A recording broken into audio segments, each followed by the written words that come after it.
If you don't move that junkyard on wheels by sunset, I'm towing it myself. The words blared through a megaphone at 7 a.m., waking up the entire block. Marissa, dressed in a pink tracksuit with sunglasses that screamed, "I'm in charge," stood at the edge of her lawn like a military commander addressing her troops. The problem? The so-called junkyard was live-streaming everything to the regional sheriff's office. Every word, every move, every twitch of her I was being captured on 3 different cameras. It all began innocently, or so it seemed.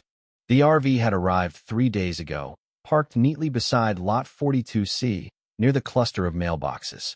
It was sleek, matte black, and nondescript, no bumper stickers, no antenna arrays, just a simple vehicle with darkened windows and 2 small no trespassing signs. Most of the neighbors hardly noticed, but Marissa? She noticed the second she stepped outside for her daily HOA patrol walk, clipboard in hand. To her, the RV represented everything wrong in the world: chaos, rebellion, and possibly noncompliance. She had no idea who owned it. She knocked. No answer. She left a note. No response. She called the HOA hotline, which, naturally, was just her own voicemail. Nothing. To Marissa, it was a foreign object invading her perfect little kingdom, and she couldn't stand it. The RV hadn't moved since it arrived. No one had entered or exited it. There were no tire marks, no open doors, not even any smell of food. To Marissa, it was an act of defiance. "It's scaring the children," she told a neighbor who responded with a confused, "What children?" Since most of the neighborhood was made up of retirees or people whose kids had long moved out, but Marissa wasn't one to let facts get in her way. The moment she saw it, she began documenting.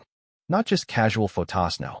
She brought out her drone, the one she had bought for wildlife observation, and flew it dangerously low to capture aerial views of the RV's roof. Little did she know, the RV was filming her back. What she didn't realize was that this wasn't just any RV. It wasn't some weekend warrior's hideout or a freeloading camper. No, it was the mobile command center for none other than Sheriff Jack Thompson, deployed for a multi-agency operation targeting criminal activities in the suburban area. The RV was fully equipped with high-resolution cameras, encrypted networks, body heat sensors, audio triangulators, and satellite uplinks. While Marissa was documenting the RV, Sheriff Thompson and his team were running surveillance ops, hidden in her bushes. He had dealt with people like her before, well-meaning but entitled. He thought she'd get bored and move on. But then, the sticker incident happened. One afternoon, Marissa stormed up to the RV and slapped a neon orange HOA code violation sticker on the front windshield. Well, it was supposed to be the windshield. What she actually slapped it on was the reinforced camera housing. The moment the adhesive touched, the whole system inside flared red, and Sheriff Thompson saw the alert flash across his secondary screen. From a hidden speaker came a calm voice. "Federal vehicle, do not obstruct." Marissa jumped back, her face turning pale then red, and she screamed that the RV was trying to intimidate her. She threatened to sue it, then filmed a Facebook Live video, calling it a threat to suburban peace. The next morning, she returned with backup. A tow truck rolled up behind her like a knight answering his queen's call. She had hired a local contractor with a sketchy van. As the truck's mechanical arm reached for the RV's tires, the vehicle suddenly lit up, blue lights flashing from hidden panels along the sides.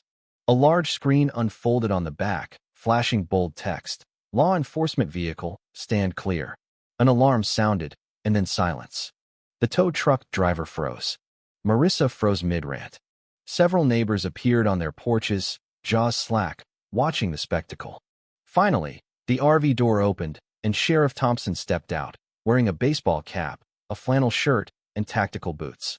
He looked more like someone's grizzled uncle than a sheriff, but the badge on his belt made everything clear. "Ma'am," he said calmly, "you've just interfered with an active federal investigation." Marissa blinked, then pointed at the RV, saying, "But it's ugly." At that, Sheriff Thompson played back one of her live streams from earlier. The recording clearly showed her calling the RV a hollow-eyed death trap and accusing it of being a mobile meth lab.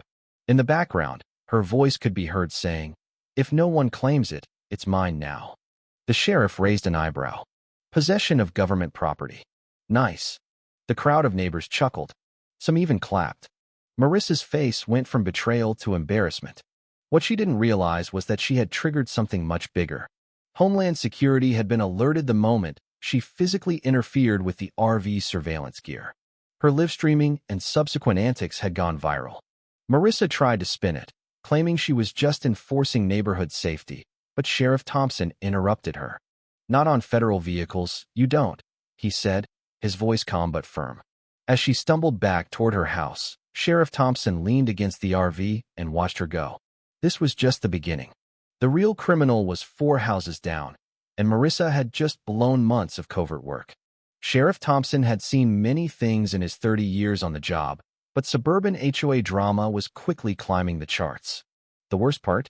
The real suspect, Tony Delgado, lived 4 houses down from Marissa and was now spooked.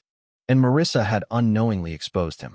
With Marissa unknowingly helping to unravel a money laundering operation, Sheriff Thompson and his team now had more eyes on her than ever. What was meant to be a quiet investigation into one suspect had now become a full-blown operation with multiple fronts. And the strangest part? Marissa had no idea just how deep she had entangled herself. She thought she was just enforcing rules. But in doing so, she had inadvertently become part of something much larger, something far more dangerous. And as for the neighborhood, after Marissa's antics, it was changed forever. Not because of the crimes that were uncovered, but because of how much the residents had endured under her reign. The real victory wasn't in the courthouse or with the arrests, it was in the neighborhood finally taking back control from a power-hungry tyrant.